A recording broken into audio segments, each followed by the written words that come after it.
Merong dalawang babaeng nangangarap. Dalawa lang naman ang pangarap nila.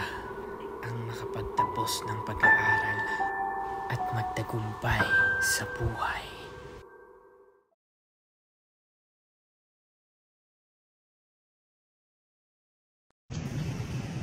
So, bayad na yung 2 bang upo nyo rito sa bahay ha. Kailangan, pag patak ng alas 12 ng gabi, maaga na kayo matulog ha. Probinsya na to. Mag-ingat kayo rito, maraming mga ganun na patayan. O, alis na ako ha, ito na yung susi. Andun yung motor. Bakit kaya nga tayo matulog ngayon ni Kuya?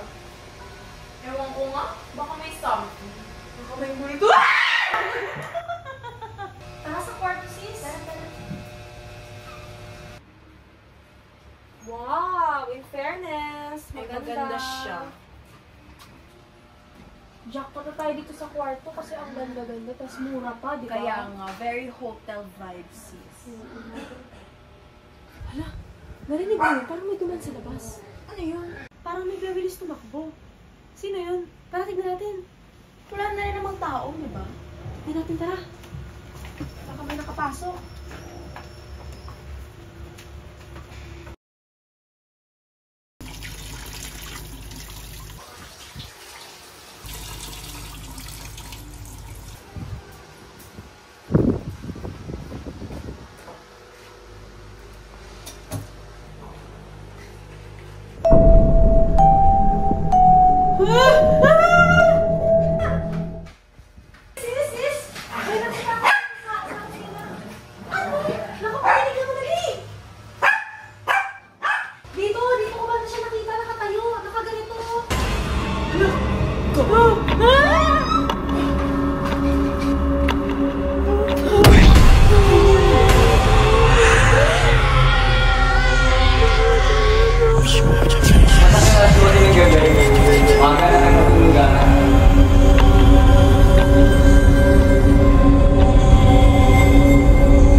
Oh, bayad na kayo sa 2 bang upo nyo dito sa bahay ha. Basta, kahit anong gawin nyo na dito sa loob ng bahay, basta patak na ng 12 ng gawin nyo ng gusto nyo gawin.